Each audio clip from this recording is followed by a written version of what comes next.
Assalamualaikum warahmatullahi wabarakatuh. Innal hamdalillah nahmaduhu wa nasta'inuhu wa nastaghfiruh wa na'udzu billahi min syururi anfusina wa min sayyiati a'malina may yahdihillahu fa huwal muhtadi wa may yudlil falan tajida lahu waliyyan mursyida. Asyhadu an la ilaha illallah wahdahu la syarika lah wa asyhadu anna Muhammadan 'abduhu wa rasuluhu la nabiyya wa la rasula ba'dah. Ya ayyuhalladzina amanu taqullaha haqqa tuqatih wa la tamutunna illa wa antum muslimun. Amma ba'd. Ikhwan fiddin arsyadakumullah. Beberapa hari yang lalu saya mengisi pengajian ibu-ibu Aisyah ya. Ada sebuah pertanyaan menarik. Karena sebelumnya saya membahas atau menyinggung ya masalah tentang penciptaan Nabi Adam alaihissalam ya. Ya, jadi kan Nabi Adam alaihissalam itu kan diciptakan belakangan ya. Ya. Sebelumnya sudah diciptakan dahulu malaikat ya, iblis, jin, dan bumi yang kita tempati ini sebelum ada manusia ya, sebelum ada bapak kita Nabi Adam alaihissalam, itu adalah dihuni oleh para jin. Nanti kita bicarakan selanjutnya ya. Kemudian kan para jin ini ya, itu berbuat kerusakan di bumi, saling membunuh ya, saling berperang. Makanya ketika Allah Subhanahu wa taala mengatakan inni ja'ilun fil ardi khalifah, aku hendak menciptakan di bumi ini khalifah ya. Khalifah ini maknanya bukan pemimpin ya. Khalifah di sini maknanya adalah pengganti dari kalimat khalfun. Khalfun itu wara'un, belakang ya. Para ulama ya, termasuk Ibnu Abbas ya radhiyallahu anhuma, itu mengatakan ya inna awwala ma sakanal arda al jin fa afsadu fiha. Sesungguhnya yang pertama kali menghuni bumi ini adalah jin, lalu mereka membuat kerusakan di dalam bumi ini. Wasafakud dima, mereka menumpahkan darah. Wa qatala ba'duhum ba'da, mereka saling membunuh satu sama lain. Jadi ketika Allah mengatakan aku hendak menjadikan di bumi ini khalifah ya, khalifah tadi adalah pengganti ya, bukan pemimpin ya. Jadi sebelum Adam itu sudah ada jin, mereka berbuat kerusakan. Maka Allah Subhanahu wa taala mengutus malaikat untuk membasmi jin-jin ini. Lalu Allah katakan, aku hendak menjadikan di bumi khalifah, yaitu pengganti, makhluk pengganti dari mereka. Ya. Apa komentar malaikat?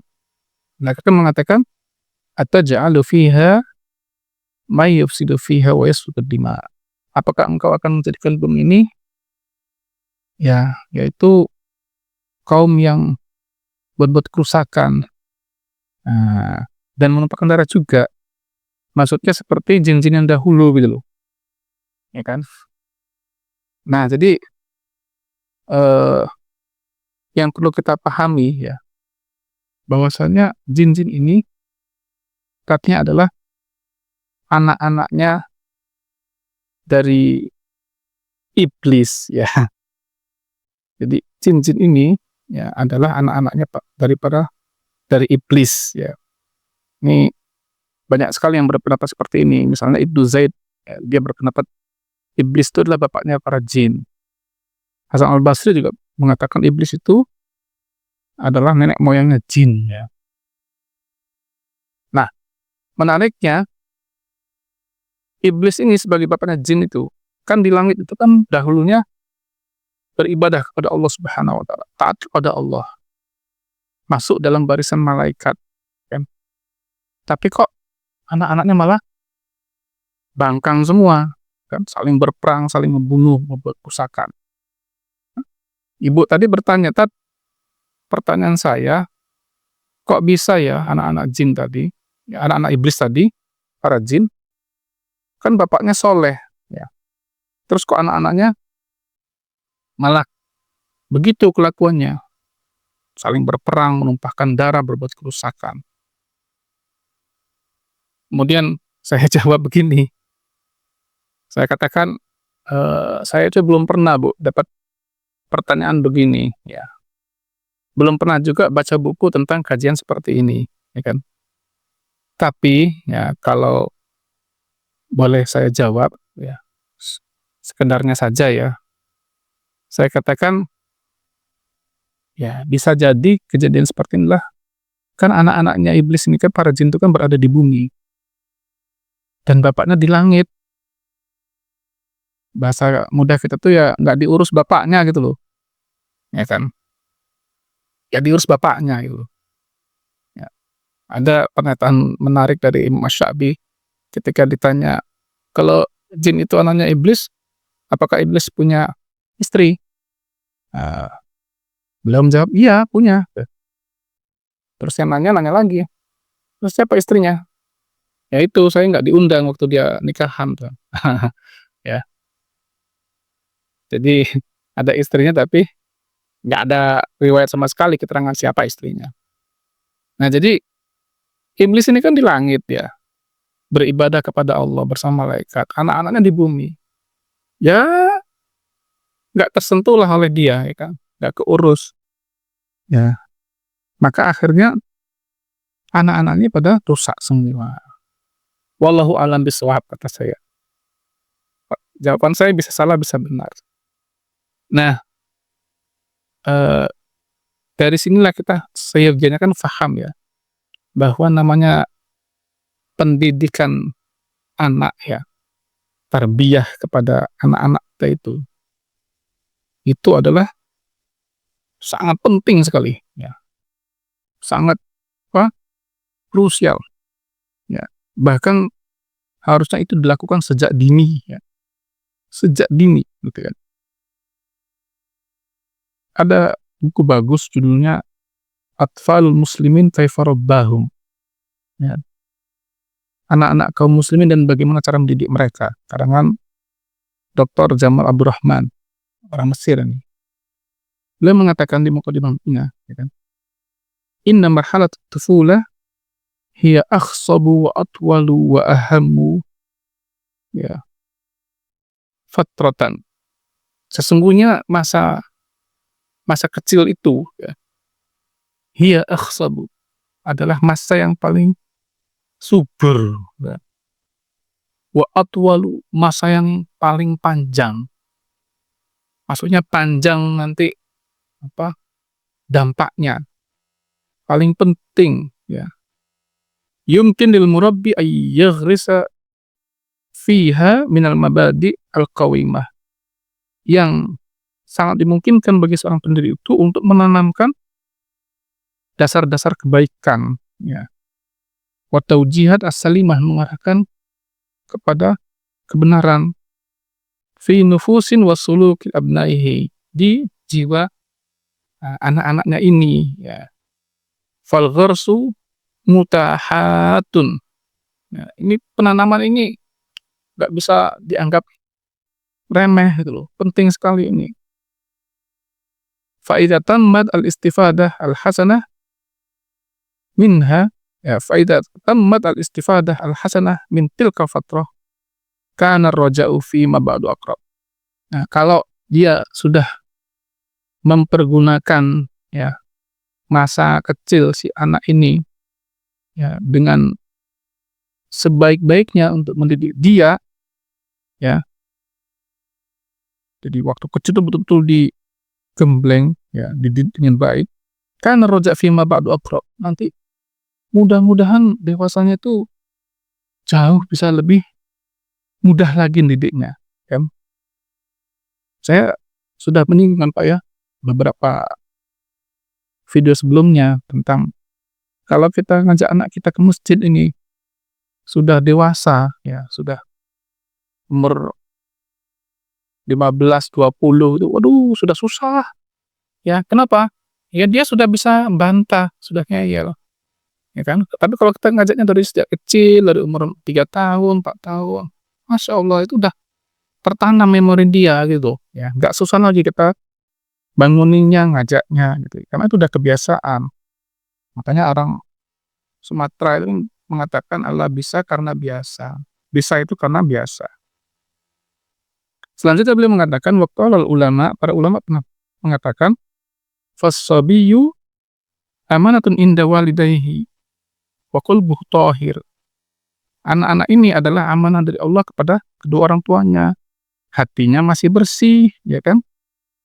Hatinya masih cemerlang, jauharah, sadzijah, masih polos, jiwanya masih polos. Khaliyatun min kulli naqshin wa suratin, masih kosong dari apa? Dari apapun, ya. Wa huwa qabil li kulli naqshin ma'ilin ila kulli ma yamilu bihi. Dia hati ini karena masih kosong, kayak kertas putih, dia siap untuk mau ditulis apa, ditoreh apa hatinya itu, ya kan. Dia akan cenderung kepada apa yang mencenderungkan dirinya ketika kecil. Fa in 'awwidal khaira wa 'allimahu, kalau dia dibiasakan kebaikan, diajarkan kebaikan, nasya'a bihi, dia akan tumbuh menjadi baik. Ya. Sa'ida fid dunya wal akhirah, ya.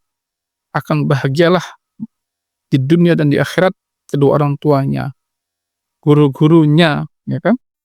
Orang-orang yang mendidik dia. Wa in 'awwida syarra, kalau dia dibiasakan keburukan, wa ahmala ihmalul ba'ahi, kemudian pendidikan masa kecilnya dianggap sepele, seperti hewan, ya kan?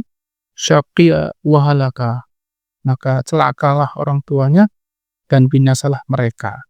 Ya, kenapa? Karena sudah menyanyiakan masa emas ini, udah gedenya pasti rusak.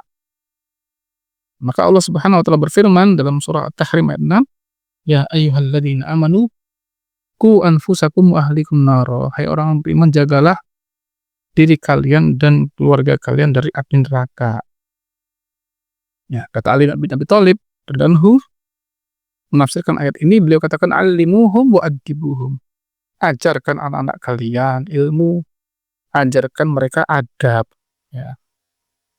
Maka kata Syekh Jamal Abdurrahman ini di buku ini, "Fat-ta'lim wa ta'dib wa tarbiyah ma'naha al-jannah." Maka pengajaran, pengajaran ilmu, pengajaran adab, pendidikan, maksudnya adalah surga.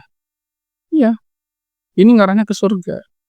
Wa ihmalu dzalika, meremehkan pendidikan anak, meremehkan tarbiyah untuk anak, maknaha an-nar, maknanya berarti neraka. Nah, hati-hati ini, ya.